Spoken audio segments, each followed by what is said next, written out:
So guys, এখন চলে এসেছি পুনে। যেহেতু পুনে এয়ারপোর্টের যাবতীয় অপারেশন ইন্ডিয়ান এয়ারফোর্স দ্বারা পরিচালিত হয়, তাই জাতীয় সুরক্ষা সুনিশ্চিত করার জন্য ফ্লাইট ল্যান্ডিং বা ল্যান্ডিংয়ের পর ফটো তোলা বা ভিডিওগ্রাফি রেস্ট্রিক্টেড। তাই এখন সোজা বাস ধরে চলে যাচ্ছি আজকের ডেস্টিনেশন ডিআইএটি পুনে। এই defence institute of technology 20 kilometre দূরে অবস্থিত মেন সিটি পুনে থেকে। চারিদিকে পাহাড়ের মাঝে এত সুন্দর একটা জলাধার। এটি আসলে মুথা নদীর ওপর তৈরি খাড়াকুয়াসলা ড্যাম। আর এটিকে আমরা পুনে সিটির প্রাণও বলতে পারি, কারণ এটি এখানকার পানীয় জলের উৎস। সো গাইস, একদম এক্সস্টেড বাসে আস্তে আস্তে এখন ডিআইটি পুনে ক্যাম্পাসের ভিতরে এন্ট্রি করে গেছি। ওই ট্যাঙ্ক দেখা যাচ্ছে, ট্যাঙ্ক। এবারে দেখা যাক অ্যাকোমোডেশন, হোস্টেল অ্যাকোমোডেশন কেমন কী পাওয়া যায়, হ্যাঁ চেক করতে হবে। এটা হচ্ছে গেট, এখান দিয়ে ঢুকলাম। So enjoy the view, campus view. হেঁটে হেঁটে যাওয়ার পক্ষে একটু মুশকিল আছে, কিন্তু ভালোই, বেশ পরিষ্কার পরিচ্ছন্ন ক্যাম্পাস। কনস্ট্রাকশনের কাজ বাজ হয়েছে, তো রাস্তার সাইডে ময়লা প্রায় নেই বললেই চলে। ভালোই পরিষ্কার পরিচ্ছন্ন। উফ, চলো গরম যা, গিয়ে একটু রেস্ট করতে হবে। সেই 8টার সময় ঘুম থেকে উঠছি। ও এখন ওদের ব্যাটারি চলছে, খাওয়া দাওয়া বেশি কিছু হয়নি। সকাল থেকে 2টো কলা, একটা স্যান্ডউইচ, আর এখানে নেমে তারপরে মানে 2:30টার পরে 1:30টার দিকে একটা কেক, আরে ছোট্টো মাজা না তাজা ভাই, আজব আজব নাম ভাই। এবার যাবো কৃষ্ণা হোস্টেল, দেখা যাক অ্যাকোমোডেট রুম পাওয়া যায় কিনা। Let's go. এই বঙ্গবাসী পেল গঙ্গা মাতার কোলে ঠাঁই। আসলে এই হোস্টেলটির নাম গঙ্গা হোস্টেল।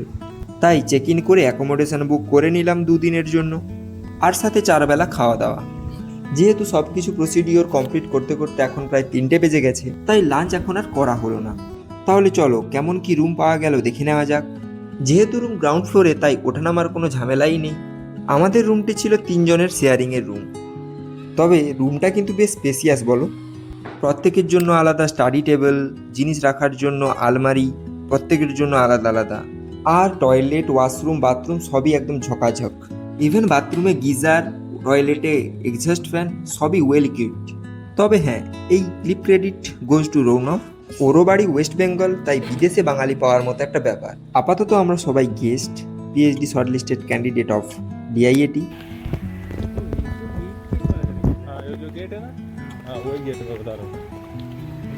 রুমে বসে না থেকে বাকিদের সঙ্গেও আলাপ জমালাম, আর বেরিয়ে পড়লাম ডিআইএটি ক্যাম্পাস এক্সপ্লোর করতে। वाओ, बढ़िया लग रहा है। এটা হলো ক্যাম্পাসের মধ্যে খাড়াকুয়াসলা ভিউ পয়েন্ট।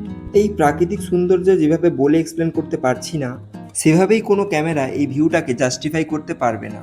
আর তাছাড়া এখানে ড্রোন ওড়ানো বা ড্যামের জলে বোটিং করা দুটোই নিষিদ্ধ। তাই আর মোবাইলে বেশি রেকর্ড না করে চোখের 576 মেগাপিক্সেল ইউজ করলাম। তবে সত্যি এই ড্যামের জল আর পারিপার্শ্বিক পরিষ্কার পরিচ্ছন্নতা দেখে আমারও মনে হয় কিছু প্রাকৃতিক সৌন্দর্য বা বৈশিষ্ট্যপূর্ণ অঞ্চলকে হিউম্যান আনটাচ রাখাই ভালো। ক্যাম্পাসের মধ্যে এইরকম সুন্দর লেক ভিউ আগে দেখেছিলাম আইআইটি বোম্বেতে, পাওয়াই লেক, মনে আছে? না হলে এইখানে কার্ড থেকেও দেখতে পারো। এইখানে আমার একটা পার্সোনাল ওপিনিয়ন আছে, তোমরাও একমত হলে জানিও। রিসার্চের টপিক যতই কঠিন হোক, যদি এইরকম একটা প্রাকৃতিক সৌন্দর্য ভরা ক্যাম্পাস থাকে, তাহলে আর আশা করি আলাদা করে কোনো রিসেট বাটন লাগবে না। বেড়ানোর সময় একটা ব্যাপার নোটিস করলাম, এই দিকের বেশিরভাগ লাইট পোস্টেই একটা করে স্পিকার লাগানো আছে, আর সেখান থেকে ভেসে আসছে লিরিক্সবিহীন সুমধুর ভক্তিমূলক মিউজিক। তার কারণটা তখন না বুঝলেও এখন বুঝতে পারছি তার কারণ আর তার ভক্তিভাব। ক্যাম্পাসের মধ্যে এত সুন্দর একটা মন্দির, যেখানে এতক্ষণ প্রাকৃতিক সৌন্দর্য নিয়ে মোহিত ছিলাম, সেখানে ভগবানের ভাবমূর্তি দেখে এখন ভক্তই হয়ে গেলাম।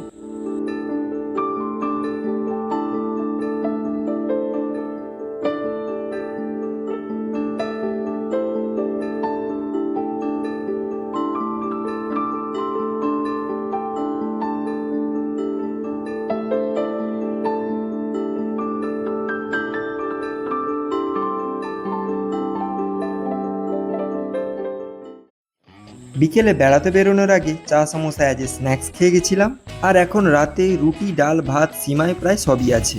CV Raman centre. এখানেই আজ আমাদের এক্সাম কন্ডাক্ট হবে। 9:30 রিপোর্টিং টাইম, তাই চট জলদি ব্রেকফাস্ট সেরে চলে এলাম।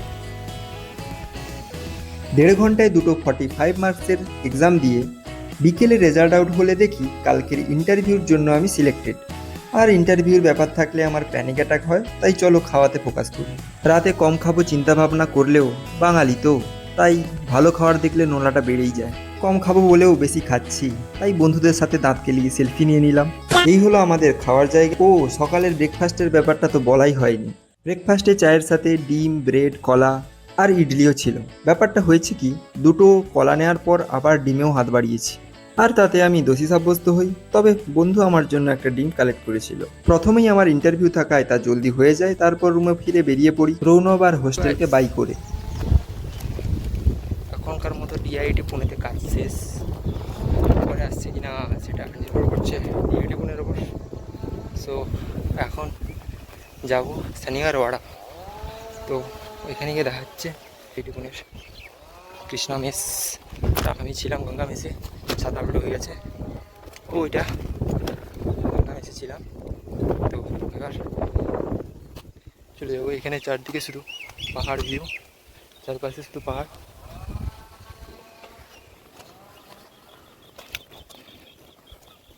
তো 2 দিন বেশ ঘোরাফেরা হলো, এবার বাড়ি যাওয়ার পালা। আমাদের থেকে একটু ঘোরাঘুরি করে আশপাশটা। ফ্লাইট আছে 11:45 সো তখন ফ্লাইট ধরে বাড়ি চলে যাবো। তো গাইস চলে এসেছি শনিবারওয়াড়া। তো এটা বোধহয় ব্যাক গেট দিয়ে ঢুকে যাচ্ছি।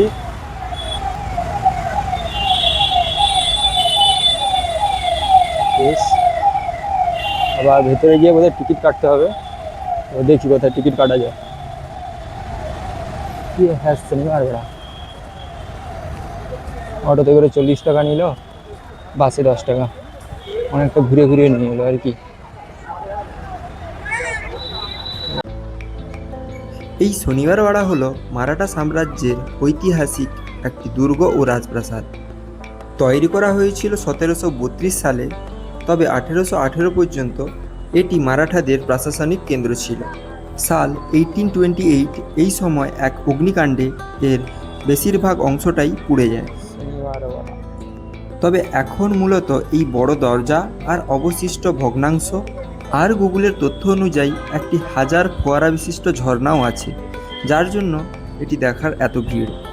সত্যি জায়গাটি পুরো খুব উঁচু প্রাচীর দিয়ে ঘেরা, তাই দুর্গটি শহরের একদম মাঝে থাকলেও আশা করি শহরের শব্দ খুব একটা ভেতরে পৌঁছয় না। তো এখানে একটা ভালো জিনিস দেখলাম, এখানে টিকিটের কিউআর স্ক্যানার আছে। তো ওইটা স্ক্যান করে আমরা টিকিট কেটে নিতে পারি শনিবারওয়াড়ার ভিতরে যাওয়ার জন্য। এইটা হচ্ছে স্ক্যান কিউআর, इधर से मिल जाएगा। তো টিকিট কেটে নেবো এখান থেকে। সো শনিবারওয়াড়া টিকিট পেয়ে গেছি, এবার ভেতরে চলে যাব। এই যখন সবাই সিটির মানুষ বসছে এখানে, এখান পর্যন্ত আসার জন্য কোনো টিকিট নেই, ভেতরে এন্ট্রি করার জন্য টিকিট কাটতে হবে।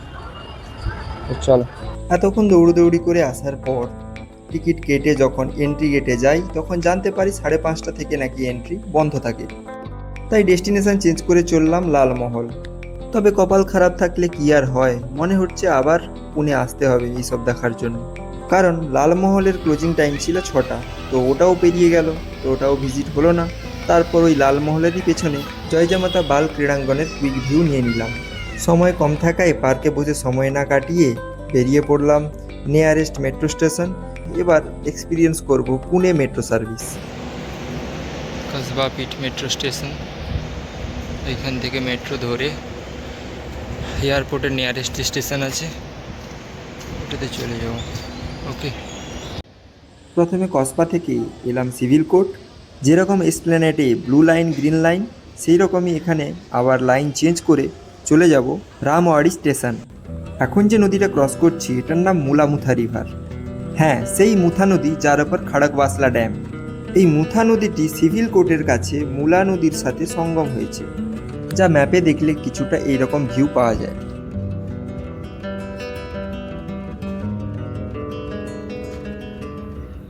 রামওয়াড়ি স্টেশনে নেমে প্রথমেই চা, 12 টাকা নিলেও কোয়ালিটি আছে বলতে হবে। তারপর পাশেই মিষ্টির দোকান থেকে ঢোকলা আরেকটা কিছু নিলাম, যেটার নাম ভুলে গেছি, তোমরা জানলে কমেন্ট করো। আর এই হলো পুনে এয়ারপোর্টের এরোমল। এখান পর্যন্ত কিন্তু আমি হেঁটে হেঁটেই এলাম, প্রায় 3 কিলোমিটার।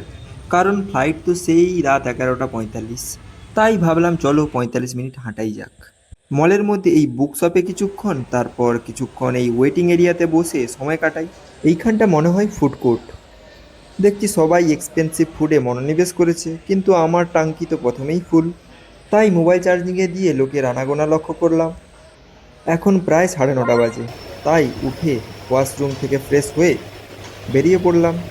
এইখান থেকেই সোজা এয়ারপোর্ট যাওয়ার জন্য ওভারব্রিজ ফুটওয়াক করা আছে, তাই কাঁচে নিজের রিফ্লেকশন দেখতে দেখতে চললাম এয়ারপোর্টের উদ্দেশ্যে।